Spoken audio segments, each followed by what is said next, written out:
Chapter 12. That night the swallows were very late to bed. Soon after the Amazon's little white sail had vanished beyond the peak of Darien, Captain John took the hammer and a few nails and the 2 candle lanterns and went to the harbor, with mate Susan to help him, while the able seaman and the boy washed and wiped up after the feast.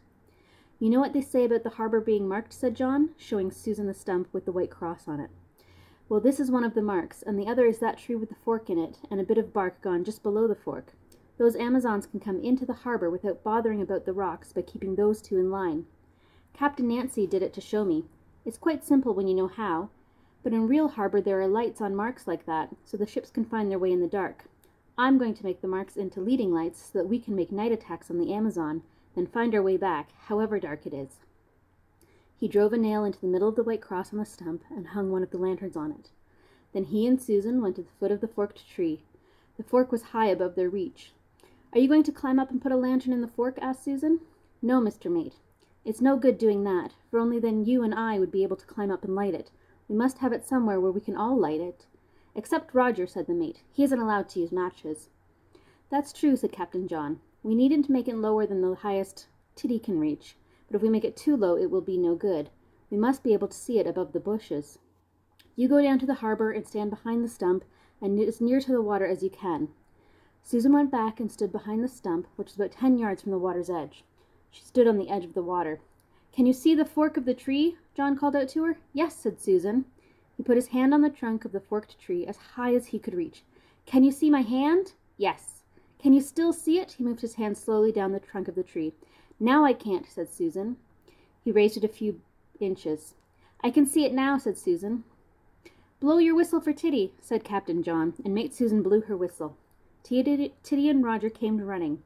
John held his hand where it was until they came. Then he asked Titty to try if she could reach it. She just could. "Good," said Captain John. "What for?" said Titty. Captain John did not answer. He drove a nail in just above the place where his hand had been. Then he hung a second lantern on it.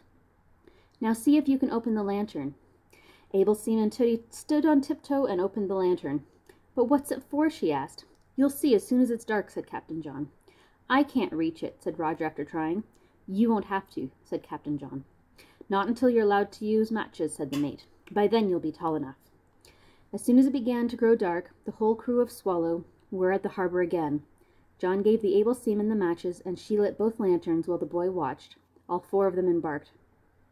"Roger ought to be in bed," said the mate. "It won't take long," said Captain John, "and we can't leave him alone." "Anyway, I'm not sleepy," said Roger. They rowed away down the lake. The dark came fast overhead. Stars shone out. Owls were calling. The edges of the lake disappeared under the hills.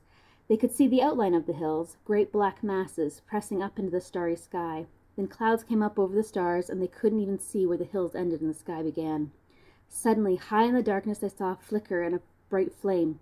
There was another, then a pale blaze lighting cloud of smoke. They all looked towards it as if they were looking towards a little window high up in a black wall. As they watched, the figure of a man jumped into the middle of the smoke, a black, active figure, beating at the flames. The flames died down, and as if it was all dark, blinds were drawn over the little window. Then a new flame leapt up, and again where the man was, and then that flame died like the others, and there was nothing but the dark. "It's savages," said Titty. "I'm sure there must be somewhere in those woods." "It's the charcoal burners," said John. "The natives at the farm were asking if we'd seen them. We'd have seen them before if we'd been sailing this way." "They look like savages," said Titty. "Let's go see them." "We can't anyhow. Not now," said mate Susan. "How are we going to get home?" said Roger. "I can't see anything at all." Captain John was also wondering the same thing. He could not be sure where they were. He could not see the lanterns on the marks behind the harbor, but that was natural enough because they would be hidden by the high rocks unless the Swallow was opposite the entry. And of course he could not be quite sure that he could get in even if he could see the lights. He knew he ought to be able to, but after all he had never tried. It's one thing to row in using marks in a daylight, when if anything goes wrong you can look about and see where you are, but quite another when you're wrapped up in the darkness and have nothing to count on but those lights. Anyhow, the first thing to do was to find them. The sight of the charcoal burners on the hillside had shown him more or less where he was and which way the boat was pointing, but there were no stars to help him, and he was glad he brought a compass. He took a match and lit it and looked at the little compass, moving it round till the line marked on one side of it was opposite the dark end of the needle. That showed him where north was. Happily, it was just where he expected to be. He pulled Swallow round and lit another match and had another look at the compass to make sure. Then he began rowing again, taking Swallow northward up the lake. "This isn't proper compass steering," he said. "We ought to have the compass fixed and a light shining on it at all time. What we really need is an electric torch. I wish I'd thought of getting one for a birthday present.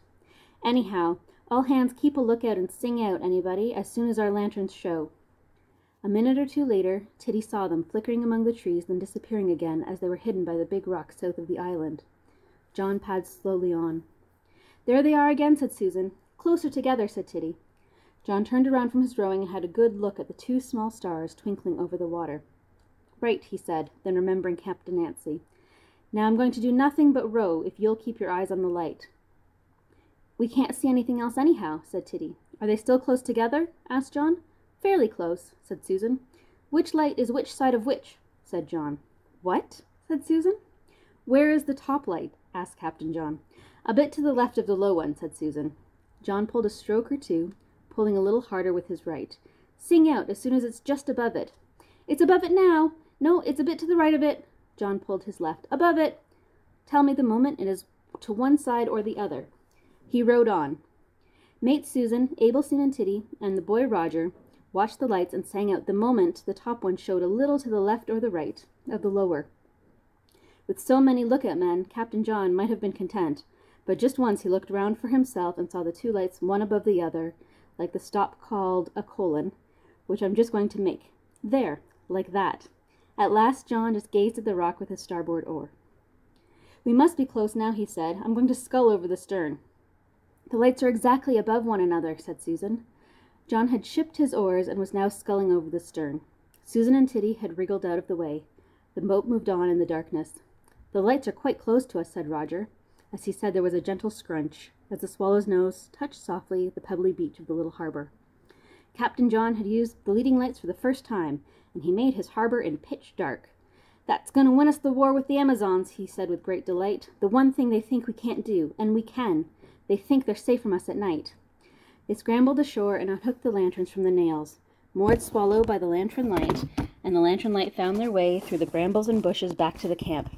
10 minutes later, the lanterns were blown out, one in each tent, and about half a minute after that, the whole camp was asleep.